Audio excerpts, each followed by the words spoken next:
जय गुरु जी। गुरु जी की प्यारी संगत, गुरु जी का आश्रम ज़ूम सत्संग में आप सबका बहुत-बहुत स्वागत है।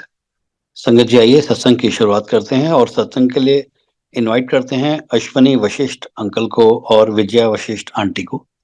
आप प्लीज आएं और गुरु जी का सत्संग शेयर करें। जय गुरु जी। गुरु जी के चरणों में सादर सिमरन और वंदना। समस्त संगत जो इस एपिसोड में अटैच्ड है उन सबको मेरा सादर प्रणाम। और मैं मंदिर बड़े मंदिर की तरफ से मुझे आज सत्संग करने का अवसर दिया है, उनका भी मैं हार्दिक धन्यवाद करता हूं और आशा भी रखता हूं कि आगे भविष्य में भी जब भी कभी टाइम मिलेगा मुझे सत्संग करने का फिर मौका मिले। संगत जी, मेरी जर्नी गुरु जी के साथ 13 अक्टूबर 99 से स्टार्ट हुई। उस दिन तक, उस इवनिंग तक मुझे गुरु जी के बारे में बिल्कुल भी मुझे ज्ञान नहीं था कि गुरु जी इतने नजदीक एम्पायर स्टेट में विराजमान है। मेरे रिलेटिव चंडीगढ़ से आए हुए थे,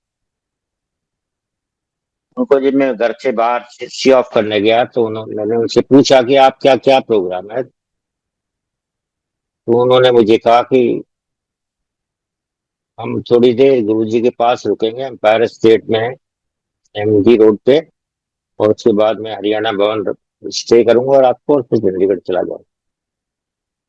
उन्होंने फिर इसी बातों के दौरान मेरे से कहा कि अच्छा, आपने भी चलना है।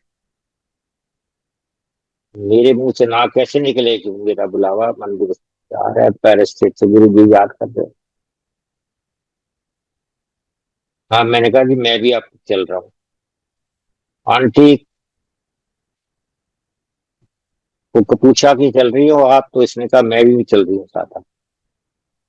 हमारे बच्चे भी छोटे थे उस टाइम, पर हम दोनों अपनी गाड़ी में उनके साथ निकल गए।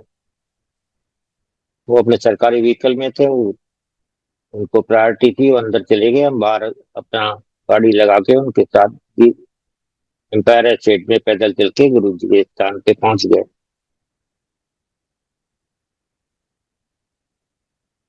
जैसा कि वहां डिसिप्लिन था संगत का, बहुत थोड़ी 35 लोगों की संगत थी उस समय। गुरु जी अपने भव्य चोले में और अपने शास्त्र आसन पे विराजमान थे। हमने गुरु जी के चरणों में जो शीश रखा, और सेवादार ने जी ने यहाँ में आज्ञा दी, हम उसका अनुरूप गुरु जी के नजदीक ही बैठे, क्योंकि संगत बहुत छोटी थी, बहुत गुरबाणी चल रही थी, शब्द चल रहे थे, जल प्रसाद मिला, उसके बाद थोड़ी देर बाद चाय प्रसाद मिला। जैसे का हमारा नियम था कि हमने एक ड्रॉप भी उसमें से कुछ भी नहीं छोड़ना, उसी तरह हमने सारे रूल्स को ऑब्जर्व किया और गुरु जी के दरबार में सेवादार की आज्ञा मानना सबसे मुख्य इम्पोर्टेंट काम है। गुरु जी नहीं चाहते कि सभी सेवादार की दी इंस्ट्रक्शंस को हम वायलेट से कभी भी करें। गुरु जी के वहां इतना स्ट्रॉन्ग डिसिप्लिन है कि कोई पिन ड्रॉप साइलेंस, कोई आपस में बात नहीं कर सकता। गुरु जी अपने गद्दी से विराजमान होकर एक एक संगत पे गुरु जी की निगाह पड़ती थी, देखते रहते थे कौन क्या कर रहा है। हमारी गर्दन पहला ही दिन था, हम जैसे बाकी संगत बैठी थी, जब उनकी वाणी की इतनी सुंदर आवाज कानों में जारी थी तो मन मुग्ध हो गए हम सब लोग। गर्दन उठाने को गुरु जी को देखने को पहला दिन था, हमारा मन किया तो गुरु जी की निगाह हमारे पे ही पड़ जाती थी, फिर अपनी गर्दन हम नीचे कर लेते। बीच में तो प्रसाद का जब अवसर आया तो जिस प्रकार से उन्होंने सेवादारों ने बैठाने का, जिसको जहां बैठाना था उनको वहां बैठाया, मैं और अपनी आंटी से एक दूसरे से दूर हो गए। अंकल ने कहा कि अब अंकल आप यहाँ पे कुछ भी नहीं चलेगा, आंटी को जहाँ बैठना है वो जहाँ बैठना है आज वहीं बैठेंगी, और आपको जहाँ बैठना है वहीं बैठोगे। लंगर प्रसाद ग्रहण करने के बाद हम जब थोड़ी देर के लिए गुरु जी के समक्ष बैठ गए सामने, कुछ एक दो संगत गुरु जी से बातचीत कर रहे थे, बड़े अच्छे टॉप के ऑफिसर्स और पॉलिटिशियंस बैठे हुए थे उस टाइम। थोड़ी देर के बाद 15-20 मिनट के बाद हमने गुरु जी से आज्ञा लेने गया, आज्ञा लेने के लिए उनके चरणों में शीश रखा।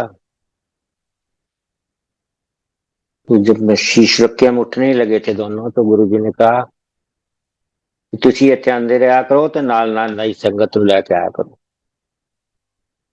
हमारे दिल में बहुत खुशी हुई कि आज हमारा पहला दिन है, गुरु महाराज ने हमें यहाँ मंदिर में आने की परमिशन भी अलाउ कर दिया, और ये भी ड्यूटी लगा दी है हमारी कि हम नई संगत को ज्यादा से ज्यादा तादाद में जोड़े। उसी रेंज में मैंने अपने यार दोस्त रिश्तेदारों को धीरे धीरे गुरु जी से जोड़ने की कोशिश करी, पर गुरु जी का पैमाना बड़ा स्ट्रांग होता है, उनसे उनके पैरामीटर्स बड़े स्ट्रांग है, हर बंदा उनके साथ नहीं जुड़ सकता। गुरु जी नाप तोल के बंदे को अपने पास बुलाते हैं, अपने पास रखते हैं कि सब वाह ताओ गुरु जी को सब पता होता है, आगे पीछे के उसकी सब गुरु जी की हिस्ट्री उसके आगे ऐसे खुल जाती है, पन्ने अपने आप पलट जाते हैं।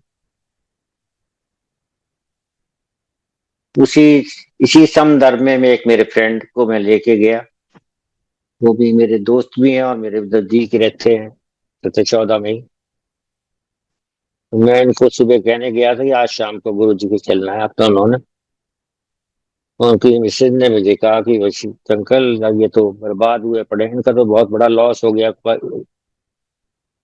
बिजनेस में, और ये तो कहीं जाने लायक रहे नहीं, आप इनकी मदद करो। मैंने कहा कि आंटी मैं तो क्या मदद करूंगा इनकी, मैं तो 2-3 महीने से गुरु जी के चरणों से जुड़ा हूँ, शाम को उनके दरबार में आपको लेके चलता हूँ, आपको नई संगत बतौर नई संगत। शाम को वो मेरे साथ गुरु जी के चले गए। गुरु जी अपने गद्दी पे विराजमान थे, बहुत सुंदर चोले में और बड़े अच्छे मूड में थे। मैं पीछे से घूमता हुआ उनको बताया गुरु जी साड़ी नई संगत है। तो गुरु जी ने उनसे नाम पूछा, की ना है तेरा, की की ना है तेरा, की बिजनेस है। उन्होंने एक बिजनेस बताया, तो जी कहते दूजा भी तो होना है, और दसदा क्यों नहीं फिर। उनसे क्वेश्चन आंसर करते रहे, उनकी मिसेज गुरु जी के चरणों में शीश झुका के रोती रही। गुरु जी बर्बाद हो गए, हम तबाह हो गए, गुरु जी हमारी मदद करो, गुरु जी हमारी हमें इस संकट से निकालो। तो मैं साथ ही गुरु जी के एडजॉइनिंग ही 2 कदम पे ही खड़ा था। तो गुरु जी ने मेरी तरफ देखते हुए कहा, की करना था, की करना है ना था। मैंने कहा गुरु जी ये बर्बाद हो गए ना ना, तो बहुत हैवी लॉस हो गया बिजनेस में, तो ज्यादा कल्याण करो। तो गुरु जी ने 2 मिनट के लिए रुके वो, और उसके बाद कहा जा ना जा कल्याण कर देता है। तो मुझे इतनी तसल्ली हुई, देखो गुरु जी ने मैं लेके आया, आज इसकी विविधता पड़ी है, गुरु जी ने इसका कल्याण कर दिया। मुझे बहुत हार्दिक खुशी हुई इस बात से। उनको तो शायद वो बिल्कुल नए थे, उनकी फीलिंग्स ये हो या ना हो, पर मैं तो बहुत खुश था। और संगत जी 99 के टाइम में विद इन 1.5 मंथ उनके 1,99,00,000 रुपीज रिकवर हो गए, जो केवल गुरु जी की आशीर्वाद और ब्लेसिंग के फलस्वरूप ही उनको रिकवरी आई।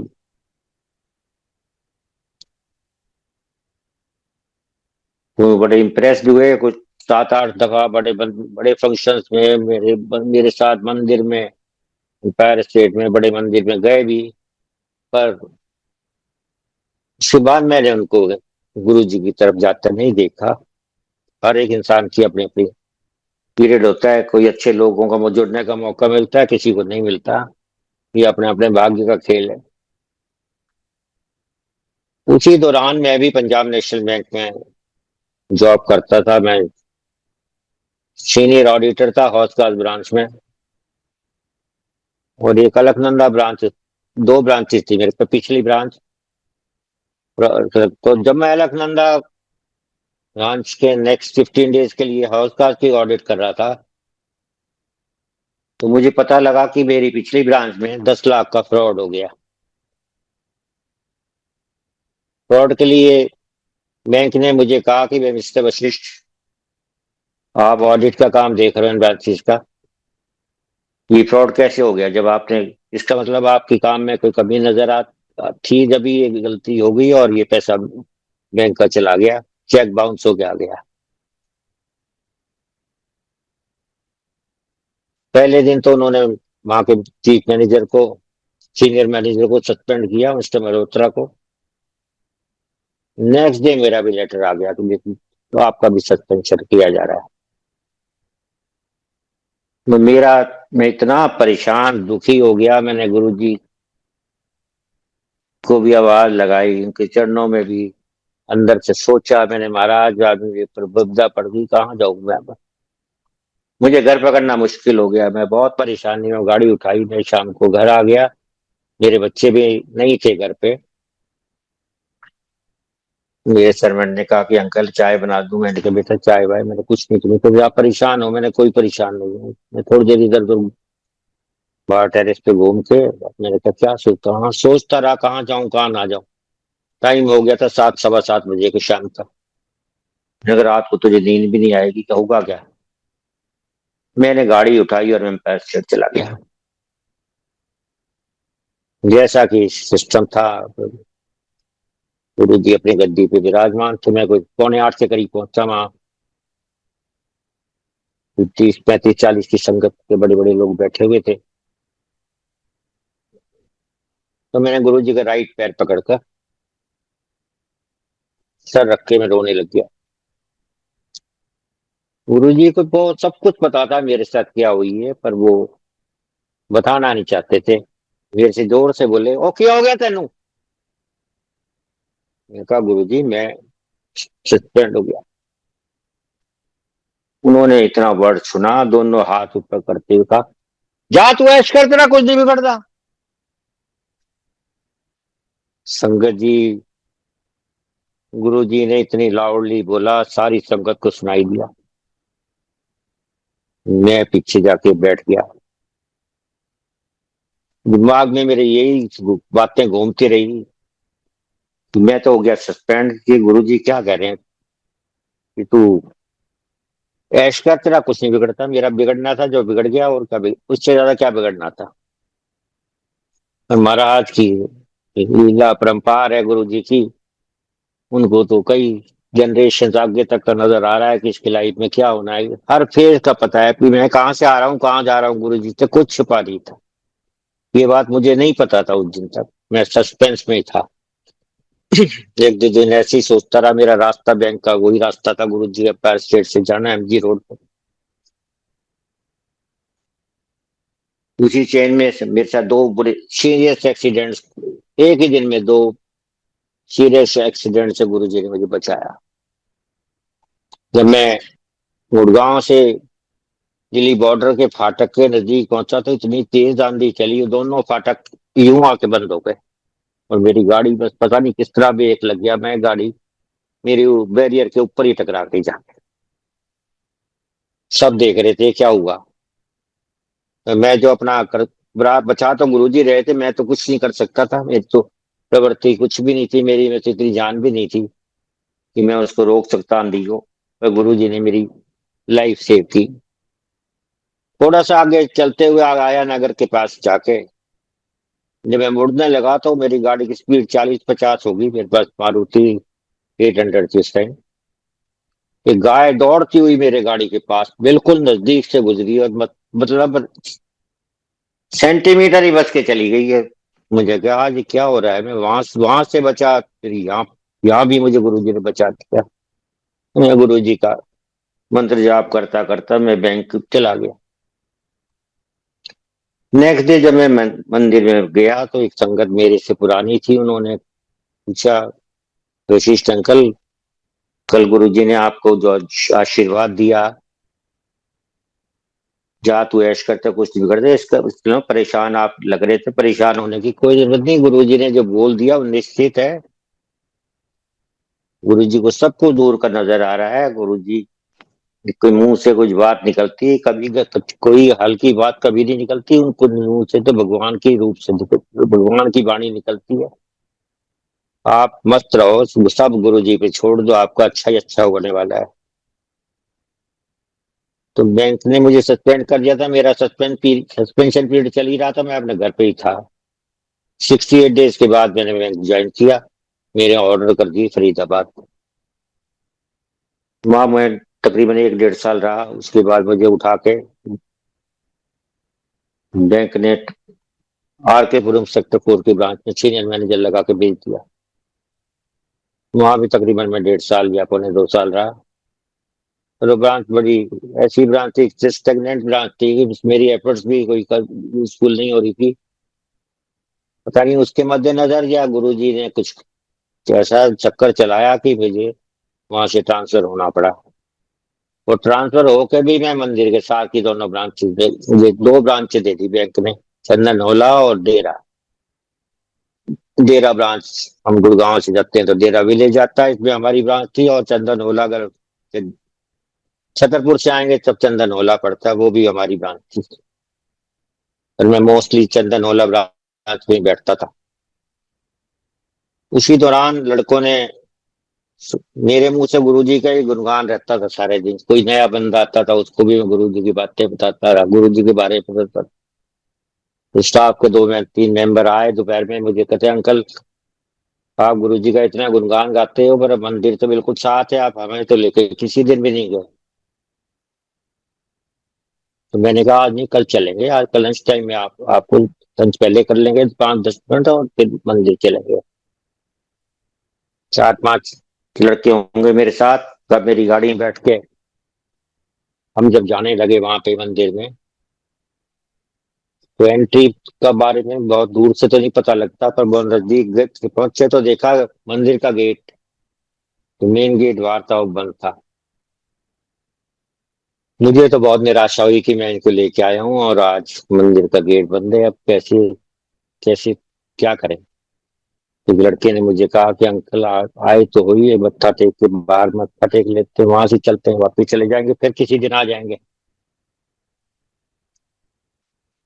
तो जब हम गेट के पास गए तो गुरु जी का बड़ा पुराने माली हैं, वो मंदिर में रहते थे, वो 7 कमरा था, वो वहीं रहते थे उस टाइम। अब बात है 99 2001 एक की या 2000 की बात, ये 2000 की बात है। वो बाहर निकल के आया, उन्होंने आते ही पहला क्वेश्चन हमारे से किया कि जब बैंक से आए हो। हमें बड़ा अचंभा हुआ कि भैया तुझे आपको कैसे पता हम बैंक से आए हैं? तो बेचारे ने बड़ा ही प्यार से तो बड़े सोबर वे में कहा कि मुझे तो नहीं पता जी, और गुरु जी एम्पायर स्टेट तो टेलीफोन आ गया कि बैंक तो मंडे आ रहे हैं, मंदिर खोल देना।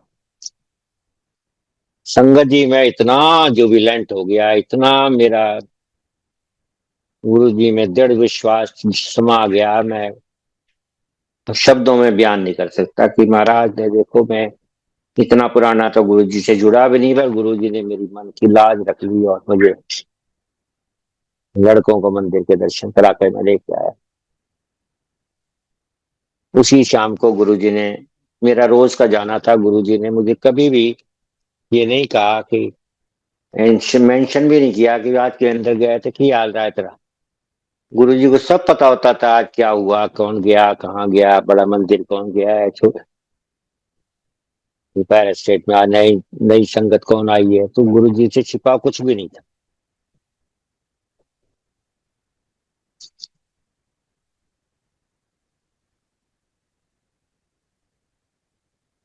जब मैं चंदन ओला ब्रांच में था तो प्रमोशन प्रोसेस चल रहा था, उस दौरान मेरी प्रमोशन नहीं हो पाई। मैंने एक दिन हिम्मत करके गुरुजी के चरणों में हाथ जोड़ के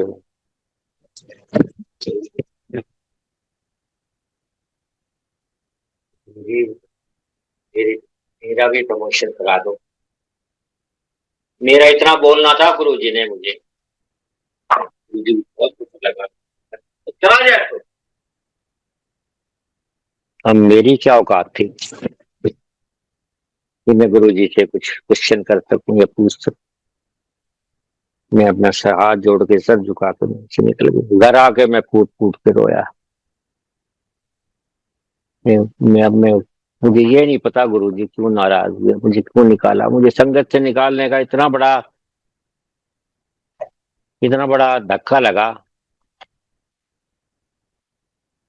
कि मुझे 2 3 4 दिन में बहुत ही अपसेट रहा। जब फिफ्थ डे था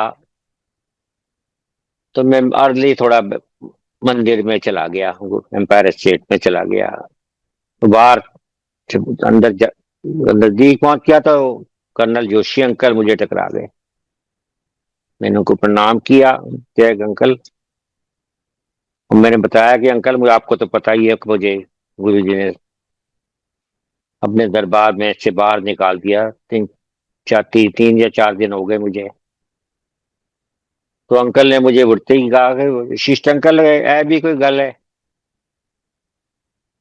ਤੁਸੀਂ ਇੱਥੇ पता नहीं की खट गए हो है, डांट हरेक ਨੂੰ नहीं ਪੈਂਦੀ।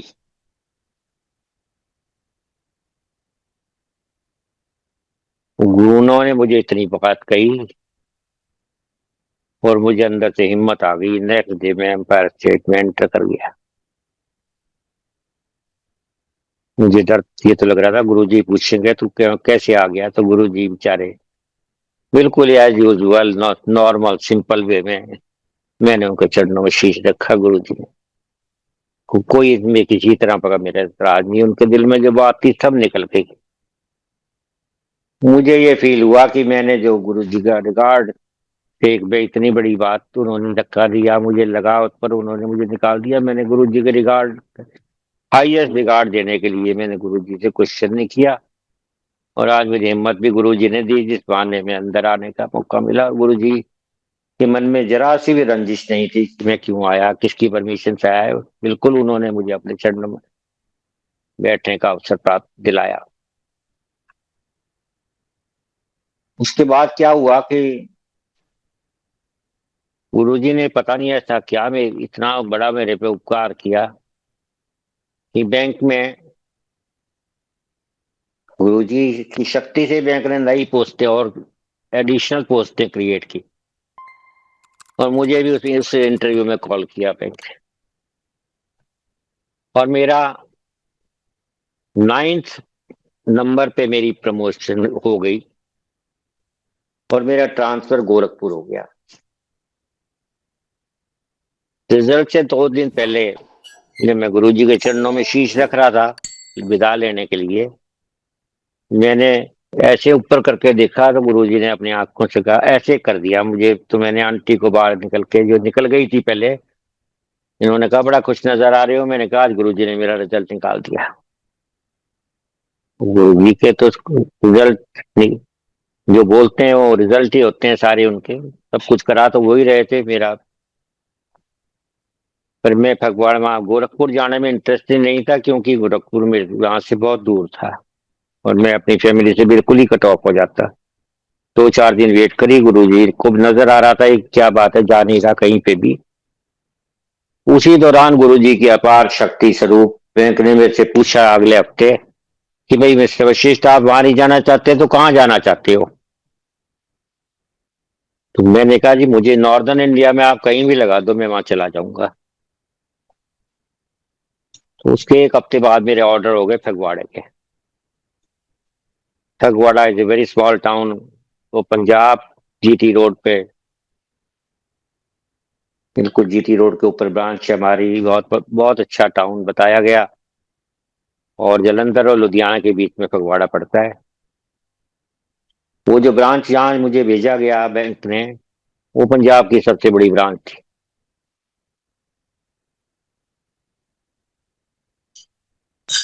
मैं और आंटी, जब मैं जा 24 दिसंबर को मुझे गुरु जी से आखिरी मौका मिला गुरु जी के चरणों में शीश रखने का। मेरा मन तो नहीं था यहाँ से जाऊं मैं, तो गुरु जी का आदेश था कि उनकी आज्ञा लेके मैं जाऊं, यहाँ से जाऊं। तो हम बंगा साहब गुरुद्वारा गए, उसके बाद हम पैरिस स्टेट आए। गुरु जी अपनी आसन पे विराजमान थे और सारी संगत जो आ रही थी, मेरे से 6-7 बंदे मेरे से संगत आगे खड़ी थी, हाथ जोड़े, तो मैं 7वें या 8वें नंबर पे था। अब पता नहीं गुरु जी को क्या फीलिंग हुई, मैं 2-4 मिनट में गुरु जी के चरणों में अपने सर रखने ही वाला था और बताने वाला था गुरु जी पगवाड़े जा रहा हूँ और मैं आपके आशीर्वाद से लेने आया हूँ। गुरु जी ने दूर से ही अपनी गद्दी से हटते हुए मुझे कहा, और पगवाड़े ज्वाइन कर लेता है। संगत जी, मेरा दिमाग, मेरा जमीन से निकल गई पैरों में से। गुरु जी, मैं आपसे, आपको सब कुछ तो पता है, मैं क्या बताऊंगा। फिर जोर से उन्होंने कहा, पंजाब बड़ी चंगी था है, घराड़े नो लाल लेके जा जा उत्थे ऐश कर तू। ये आशीर्वाद दे के मैं गुरु जी से उस दिन जनरल की विदाई दे के आया। वो मेरा लास्ट दिन था गुरु जी के चरणों में बैठने का। फगवाड़े गया, फगवाड़ा बहुत स्मॉल और बहुत शरीफ और अच्छे लोगों का शहर, इंडस्ट्रियल टाउन। शुरू शुरू में मुझे एक बहुत बड़ी कंपनियों से गेस्ट हाउस में रहने का मौका मिला। बैंक ने वो मेरे लिए स्टे के लिए मुझे रख लिया था, मेरे लिए रखा हुआ था। उसके बाद कुछ दिन, 1-2 महीने रहने के बाद मैं मुझे दूसरे rest branch building GST Phagwara की उस पेपर मिले, वो कपड़ा मिले, उसके गेस्ट हाउस में रहा वहाँ। उसके बाद बैंक के वहाँ स्टाफ ने अरेंज कर दिया मेरे लिए मकान। बहुत बढ़िया मकान मिला मुझे, हर तरह की सुविधा मिली, खाने पीने की, मुझे कोई प्रॉब्लम वहाँ किसी प्रकार की नहीं आई, क्योंकि गुरु जी का आशीर्वाद साथ था। स्टाफ मेरा 46, या पंजाब की सबसे ब्रांच थी 46 तो 50 आदमी थे। मैनेजर भी थे 5-6 और उसके बाद लोन ऑफिसर्स भी थे। मतलब बहुत रश रहता था उस ब्रांच में। एनआरआई तो आते ही रहते थे, उसके अलावा पेंशनर्स भी बहुत थे। और मेरी अपार गुरु जी की शक्ति के कारण, गुरु जी की ब्लेसिंग के कारण मैं बहुत कामयाब रहा और मुझे चारों तरफ से बहुत ही प्यार दुलार रिस्पेक्ट मिली और मैंने अपना बैंक का बिजनेस को भी कई गुना बढ़ा दिया वह। सबको वो लगता था, वशिष्ठ अंकल, वशिष्ठ जी आपको तो पंजाबी भी मिला के हिंदी मिला के बोलते, मजा आ जाता है आपसे बात करने में। सब बड़ा इम्प्रेस होते थे वहां। तो उसी दौरान मैंने बहुत मेरे अच्छी अच्छी पार्टियों से मेरे संपर्क हुए, उनके आना जाना मेरा शुरू हुआ। रात को डिनर विनर पे भी मुझे बुलाते रहे वो लोग। चला जाता था, मेरा टाइम पास हो जाता था। मैं अकेला गया था वाइफ को लेकर, किसी कारण नहीं जा सका था मैं।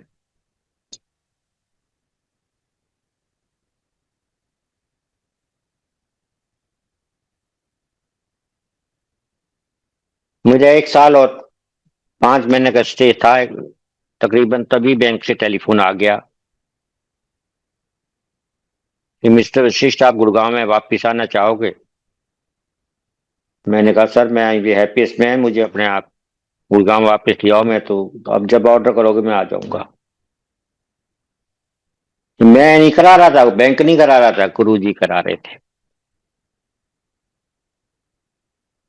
जब मैं वहां से विदा लेने के बाद छुट्टियां थी 2 दिन की, उसके लिए घर आया, बैंक ने तो मुझे रिलीव नहीं किया था। तो मुझे पता लगा गुरु जी ने चोला छोड़ दिया है। मेरे लिए तो पहाड़ टूट गया। मैं तो पूछो मत, इतना बड़ा हैवी लॉस था मेरे लिए, अपने दिमाग, दिल और दिमाग के लिए। मैं तो खूब रोया पीटा, पर मैं कर भी क्या सकता था। मैं बहुत मुश्किल से वापिस लौटा वहां पर। फगवाड़े जाना पड़ा मुझे, वहां से विदाई लेनी थी। तो बैंक ने कहा कब जाना चाहते हो, मैंने कहा मैं नहीं जाना चाहता अभी, मुझे 5-6 दिन था, जब तक गुरु जी की लास्ट राइट्स की डुगरी में नहीं हो जाएंगे उसकी फॉर्मेलिटीज। गुड़गांव वहाँ डुगरी में नहीं होंगी, मैं उससे पहले मुझे रिलीव मत करना है। बैंक ने कहा "का कई दिन, 7-8 दिन हो जाएंगे"। फिर मैंने कहा 7-8 दिन हो जाए चाहे 10 दिन हो जाए, मुझे मैं यहीं रहूंगा, अभी आप ब्रांच में रहूंगा। मैं जी गुरु जी का मौत 13वीं में मैं और मेरी आंटी गए वहां पे। काफी लोग आए हुए थे उस टाइम, उस पुरानी संगत भी थी बहुत। गुरु जी का तो चारों तरफ है, गुरु जी का पंजाब में इतना नाम था, सारा ग्राउंड भरा हुआ था। माहौल तो बड़ा अजीब था वहां का, आपको पता ही होता है ऐसे मौकों पे। उसके बाद मैं वहां से रात नेक्स्ट डे ट्रेन पकड़ के वापस आ गया। पर गुरु जी ने, मुझे लगा कि मैंने, गुरु जी ने कहा कि भी तू भी वापस आ जा, मैं तो जाना ही जाना है। मेरे ऊपर इतनी कृपा कर गए गुरु जी।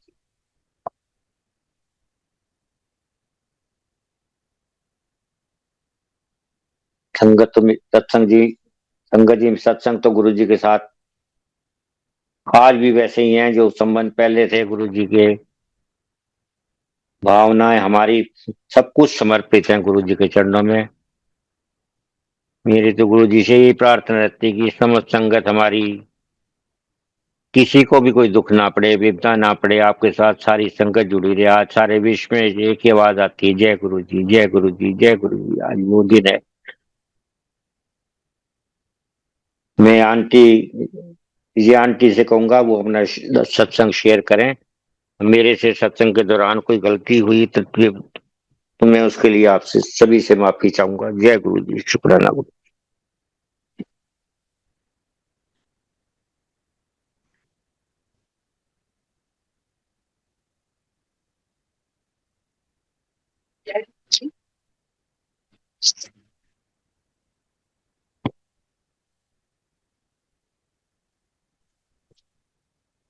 जय गुरु जी, शुक्राना गुरु जी।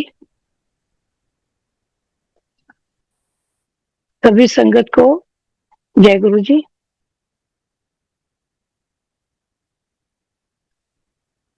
जैसा कि अंकल ने बताया कि अक्टूबर 99 में हमें गुरु जी के पास जाने का अवसर मिला। जब हम गुरु जी के पास गए उस टाइम मेरा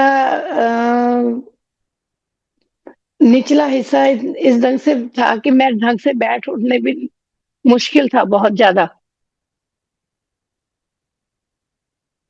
गुरु जी के पास हम 15-20 दिन ही हुए थे हमें चाय प्रसाद लंगर प्रसाद लेते हुए, और मुझे पता ही नहीं चला कि कब मैं आराम से वहां पे सत्संग में 2-2.5 घंटे बैठने लगी।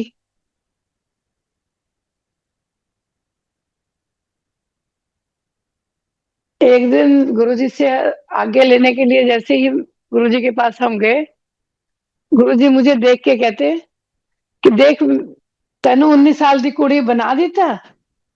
मैंने कहा हाँ गुरुजी बना दिता। तो वो दिन था कि संगत जी,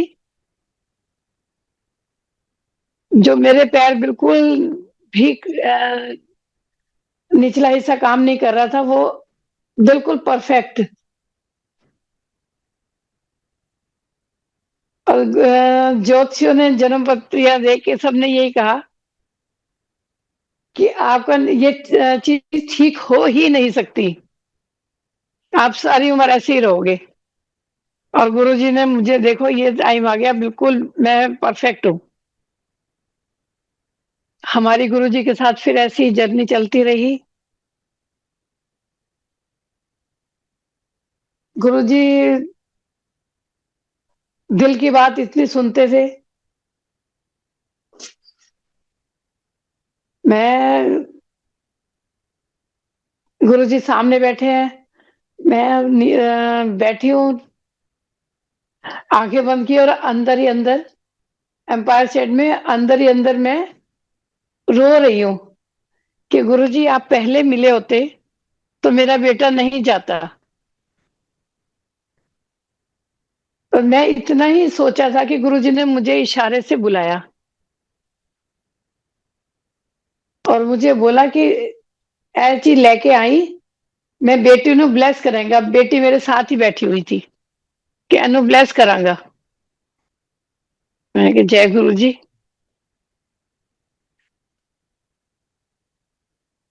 गुरु जी का आशीर्वाद, वो लड़की इतनी आउटस्टैंडिंग, हर फील्ड में जहां पे भी वो अपना जाती वहीं पे ही टॉप। जैसी जर्नी चलती रही, गुरुजी से हम लड़ भी लेते थे। गुरु उस टाइम गुरुजी अपना स्वरूप छोटे छोटे होते थे, हम अपने बैचेस जैसे लगाते थे, गुरुजी के स्वरूप मिलते थे। अब मैं हर रोज देख रही गुरुजी सबको दे रहे हैं और मैं बैठ देखती रहती, मेरा नंबर आता तो निकल जाते ऐसे ही, नहीं मिल रहे थे। मैंने कहा गुरुजी ये कौन सा है? मैं कहा आप मुझे बिल्कुल ही नहीं देख रहे, ना दे रहे हो। तीसरे चौथे दिन गुरुजी कहते ले फड़। हंस के बोलते गुरुजी ले फड़। तो मतलब मजाक भी करते थे, सब कुछ बहुत अच्छा लगता था। और इतना डिसिप्लिन होता था, और गुरुजी के फेस में इतना मतलब अट्रैक्शन इतना था कि आप ना तो और गुरुजी की तरफ आप लगातार देख नहीं सकते थे। आपकी आंखें एकदम अपने आप ही झुक जाती थी। एक दिन हम एम्पायर स्टेट गए तो देखा गुरुजी अपनी गद्दी पे नहीं बैठे। तो और इतना सोचा ही नहीं कि गुरुजी सामने, हमने गद्दी में कहा आज गुरुजी क्या हुआ, आज गुरुजी नहीं बैठे। देखो तो सामने किचन के बाहर चेस्ट ऑफ डोर रखा हुआ है, गुरुजी उसके ऊपर जीन्स और टी शर्ट में बैठे हुए। पहले अंकल अंदर गए तो पीछे पीछे बाद में मैं गई। तो अंकल देखो, गुरुजी एकदम बोले मुझे देख के, कहते लो नाल नाल बैंक दा ड्राफ्ट भी आ गया। मैंने कहा सब इतना, गुरुजी मजाक भी खूब अच्छा करते थे।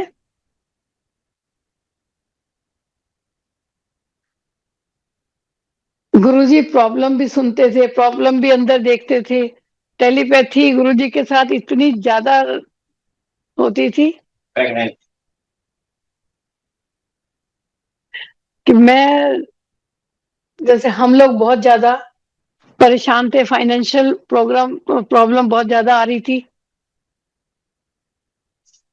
गुरुजी सपने में आते हैं, बड़े बड़े लंगर के बर्तन रखे हुए हैं, भरे हुए, गुरुजी बैठे हुए हैं, कुछ संगत बैठी है, बहुत ज्यादा नहीं, कुछ संगत बैठी हुई है साथ में, और मुझे बुलाते हैं।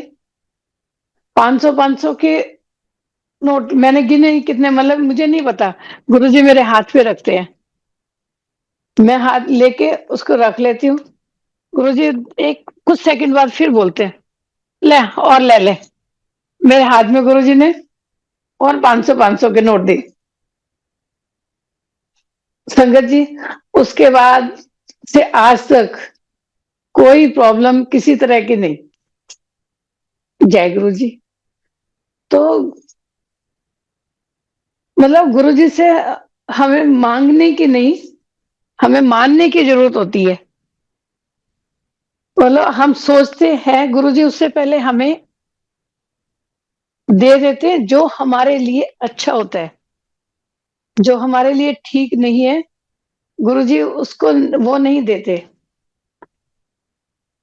तो मैं अभी कुछ 2-3 साल पहले का मैं एक सुनाती हूँ। मेरी किट्टी की मेंबर है, तो तो उनका सुबह फोन आता है कि आप बड़े मंदिर जाते रहते हो, आपके पास जल प्रसाद है? अब मैंने कहा है। अब मैं भी भूल गई, उनका भी दोबारा फोन नहीं आया और बच्चों में मुझे याद ही नहीं रहा। अगले दिन सुबह कहते मैं ड्राइवर भेज रही हूँ, आप जल प्रसाद दे देना। अब संगत जी मैं सारी जगह ढूंढ लिया, अब मेरे पास सर्वेंट है, बेटी है, बहू है, पता ही नहीं लगा उन्होंने कहाँ बॉटल्स वो कर दी, मुझे नहीं मिली। अब मैं ऐसे टाइम पे उनको मना करती तो वो जानबूझ के वो करते कि आपने जानबूझ देना नहीं चाह रहे हो। मैंने संगत जी एक बॉटल उठाई, आरओ से पानी भरा, गुरु जी के चरण से छुआया और उनको दे दिया। ठीक है ना, मेरी बात हुई ना उनकी बात हुई। उसके बाद जब मैं अगले महीने किट्टी में मिली तो मैंने उनसे पूछा कि आपने किसके लिए जल प्रसाद मंगवाया था? तो उनकी फ्रेंड वही आई हुई थी, कहते आंटी मैंने मंगवाया था।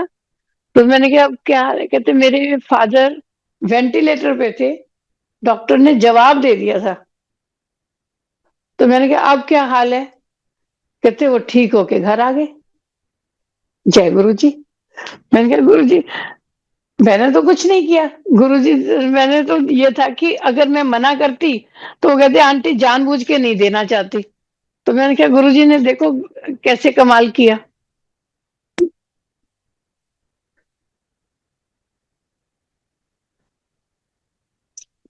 फिर संगत जी एक बार ऐसा हुआ कि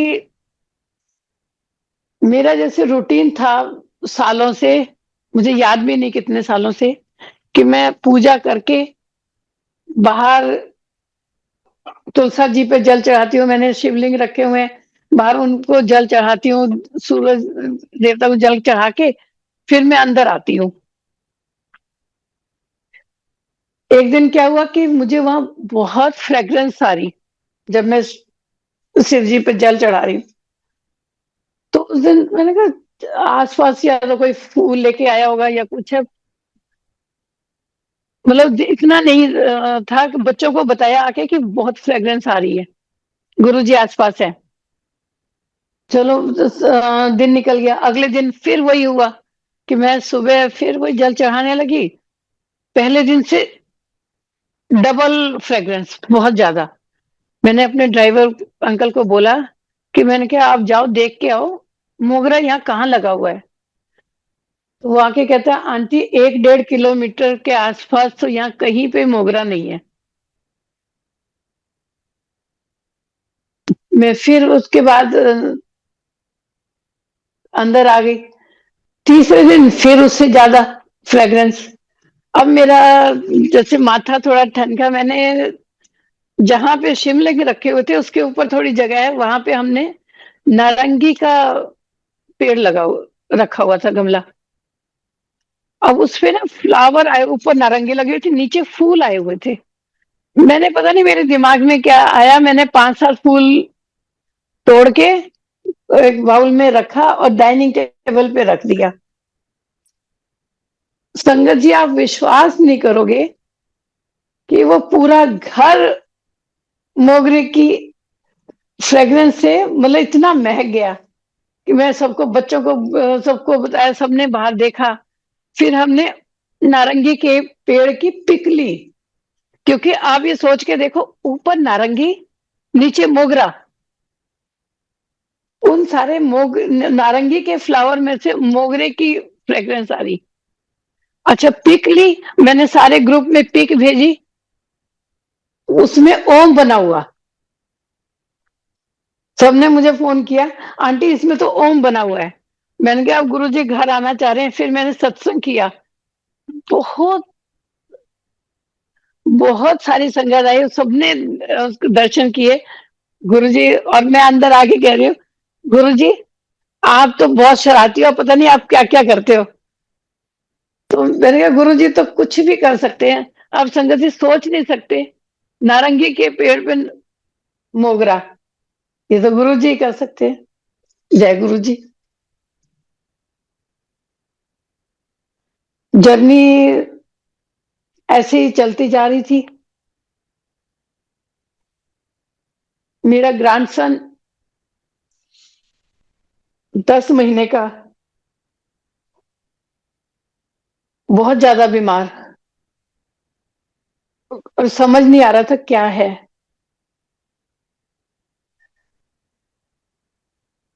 दवाइयां डॉक्टर के चलती जा रही, सब कुछ था। फिर पता नहीं क्या, जैसे मेरी sister in law child specialist है, और वो भी 3 महीने से बाहर गई हुई थी, तो हमें कोई डॉक्टर भी ढंग का नहीं मिल रहा था। हम गुरुजी से बारे में कहा, गुरुजी क्या है, पता नहीं, समझ नहीं आ रहा। 7 जून को बैठे हम बात कर रहे हैं। मेरी सिस्टर इन लॉ 6 जून को यूएसए से वापस आई है। बेटे का बर्थडे 8 जून को होता है। तो बच्चे कहते हैं कि मम्मी हम शॉपिंग करने जा रहे हैं, और बच्चा तो बीमार था, उसको बच्चे को पता नहीं क्या हुआ, कहते उसको लेके ही चले गए। अब गुरुजी को तो कुछ दिख रहा था आगे, उनको गुरुजी ने मॉल तक नहीं जाने दिया। वहीं से उनका माइंड चेंज हुआ, वो मेरी सिस्टर इन लॉ के पास चले गए। सिस्टर इन लॉ देखते उस बच्चे को, बोलते हैं कि ये क्या हाल कर दिया इसका, बच्चे का इतना सिर कैसे बड़ा हो गया। कहते आप इमीडिएट इसकी एमआरआई कराओ, तो अभी कुछ नहीं बिगड़ा है। 8 जून को उसकी एमआरआई हुई, 9 जून को उसको एडमिट कराया, 10 जून को उसका ब्रेन का ऑपरेशन हुआ, 40s में। और संगत जी, विश्वास गुरुजी पे इतना, फिर भी मन अंदर से पकड़ा हुआ गुरुजी पे विश्वास कि गुरुजी कुछ नहीं होने देंगे। वही वजह से उसको घर लेके आए, सब कुछ ठीक। डॉक्टर कहते हैं ये बैठ नहीं पाएगा। मैंने कहा गुरुजी है। संगत जी वो बच्चा बैठा, डॉक्टर कह रहे थे वो चल नहीं पाएगा। संगत जी वो चला, दौड़ा। गुरुजी ने इतनी मेहर करी है, आप सोच नहीं सकते।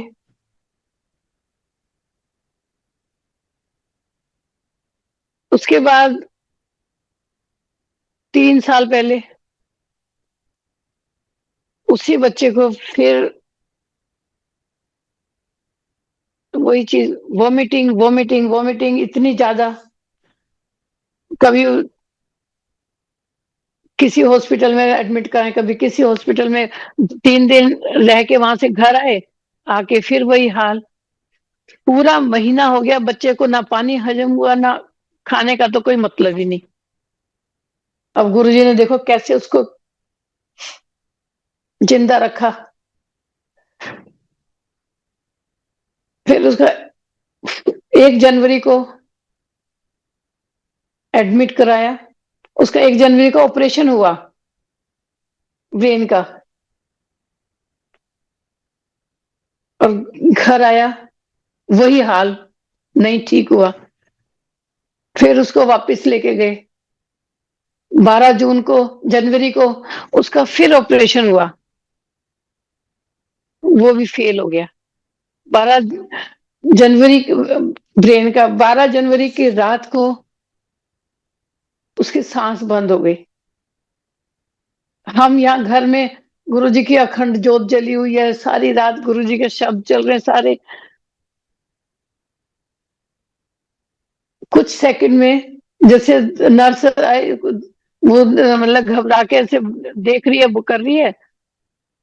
अब संगत ये विश्वास नहीं करोगे, घर में भी मंत्र जाप चल रहे, वहां बेटा बहू भी हॉस्पिटल में मंत्र जाप कर रहे, और गुरुजी ने ऐसी दया करी, कुछ सेकंड में उसकी सांस वापस आई।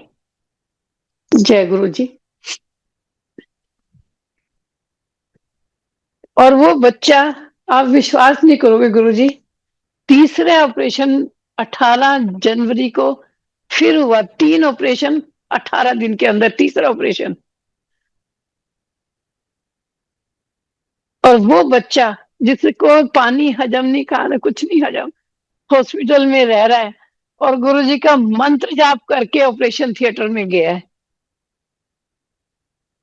तभी देखो ना, 5 साल का बच्चा उसको होश में, मतलब पता नहीं कैसे उसने बोला है, हमने रिकॉर्ड किया उसका कि वो मंत्र जाप करके फिर गया और घर पे हमने लंगर प्रसाद हम बना रहे, गुरुजी आप उसको करो ठीक, मैं लंगर बना रही हूँ। तीसरा ऑपरेशन उसका ठीक हुआ, बल्कि डॉक्टरों ने सिर पकड़ लिया था दूसरे ऑपरेशन के बाद कि मेरी लाइफ में मैंने ऐसा कभी नहीं देखा। और वो देखो गुरुजी की कृपा, गुरुजी का तो मतलब इतना आशीर्वाद है, इतना आशीर्वाद है, वो बच्चा बिल्कुल ठीक है। बस गुरुजी का ऐसे ही आशीर्वाद बना रहे सब पर। और गुरुजी के तो इतने सत्संग हर रोज इतने ज्यादा जुड़ते हैं। बेटी की शादी के टाइम हुआ,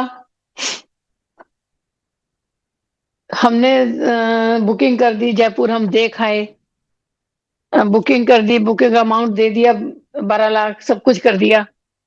और शादी से 1 महीना पहले पता नहीं किस बात पे, जो बीच में पार्टी थी, उससे क्या हुआ कि वो हमारा कैंसिल हो गया। अब फिर ढूंढ रहे हैं, कभी गुड़गांव ढूंढ रहे हैं, कभी कहीं ढूंढ रहे हैं, कहाँ करें, नहीं समझ में आ रहा, इतना परेशान।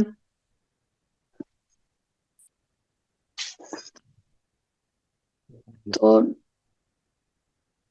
परेशान हो, समझ ही नहीं आ रहा था। बच्चे कहते हैं इटली में करते हैं, वहां भी हम घूम आए, वहां पे भी नहीं हमें समझ में आया। फिर एकदम ही मुझे ध्यान आया कि वो बच्चे कहने लगे, कहते हैं एक बार जयपुर जाते हैं। तो बच्चे निकले ही थे घर से, थोड़ी देर बाद मुझे याद आया कि जब बिटिया की सगाई हुई थी तो गुरुजी सगाई पे पहुंचे थे और हमने गुरुजी का शुक्राना नहीं किया था। मैंने कहा बिटिया को फोन किया, मैंने कहा आप ना, मैंने कहा शुक्राना के हमारे सत्संग करेंगे, आप मैसेज बना के भेजो। संगत जी उसने मैसेज बनाया है, और गुरुजी ने क्या कमाल किया समझ नहीं आ रहा। बच्चे वहां जयपुर पहुंचे हैं, जय महल जहां पे इसकी शादी हुई है उसमें पहले भी देखने गए थे। जो मैनेजर ढंग से बात करने को भी राजी नहीं थी कि ये नहीं लेना, ये हॉल नहीं देना, बाहर से नहीं आएंगे वेंडर, ये नहीं आएगा, सब चीज के लिए ना थी। और जब दोबारा जब गए, खाली गुरुजी का शुक्राना का सत्संग का मैसेज लिखा था। देखो गुरुजी कितना मतलब सुनते हैं। वही लेडी बिल्कुल बिछी हुई थी कि आपको होटल में जो करना है वो करो, किसी को बुलाओ, वेंडर को बुलाओ, कुछ बुलाओ, जो करना है आप कर लो, सारा होटल आपका है। गुरुजी इतनी अच्छी शादी गुरुजी ने कराई। और वहां पे कहते 22 जनवरी को जयपुर में उसके 3-4 दिन तक तो इतना ठंड, इतना कोहरा, कोई धूप नहीं, कुछ नहीं, बोले ऐसा मौसम होता है। और गुरुजी ने क्या करिश्मा किया कि 3 दिन शादी के फंक्शन वहां चले, 3 दिन तक पूरी धूप, कोई ठंड नहीं, कोई कुछ नहीं। और सारे बहुत सारा अच्छा, इतना अच्छा गुरुजी ने करा दिया।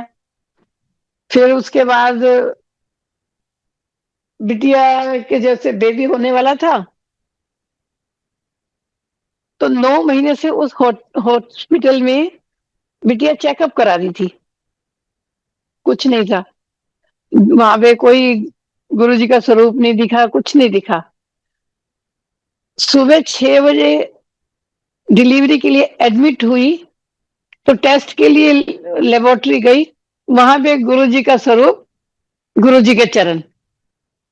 वो कहते जय गुरुजी। अच्छा, ऑपरेशन थिएटर में जब लेके गए तो डॉक्टर अपने जूनियर को कहते, अपने जूनियर डॉक्टर को कहते मेरे फोन में ना बैटरी नहीं है, ओम नमः शिवाय का जाप लगा, तो ओम नमः शिवाय के मंत्र जाप चलते चलते उसकी डिलीवरी हुई। जय गुरु जी। मैंने कहा गुरु जी तो ऐसे ऐसे करिश्मे करते हैं ना, आप सोच भी नहीं सकते, क्योंकि वो हमारे कष्ट मतलब काटते हैं, पर ये जो हमारे कर्म है वो थोड़ा उसको कम कर सकते हैं ना, खत्म नहीं कर सकते। तो जो हमें गुरु जी हिम्मत देते हैं उन कष्ट को सहने की, और जितना ज्यादा गुरु जी जिसको प्यार करते हैं उसको उतने ज्यादा ही कष्ट देते हैं, और गुरु जी उसकी बहुत परीक्षा लेते हैं कि मेरा जो भगत है, वो डिवोटी है, वो इससे टूटता है या नहीं। जो उनके परीक्षा में पास हो गया, गुरु जी विश्वास, बस गुरु जी के ऊपर विश्वास रखो, गुरु जी के को अपना सौंप दो सब कुछ, जो करना गुरु जी जो करेंगे सब अच्छा करेंगे, जो हमारे लिए अच्छा होगा।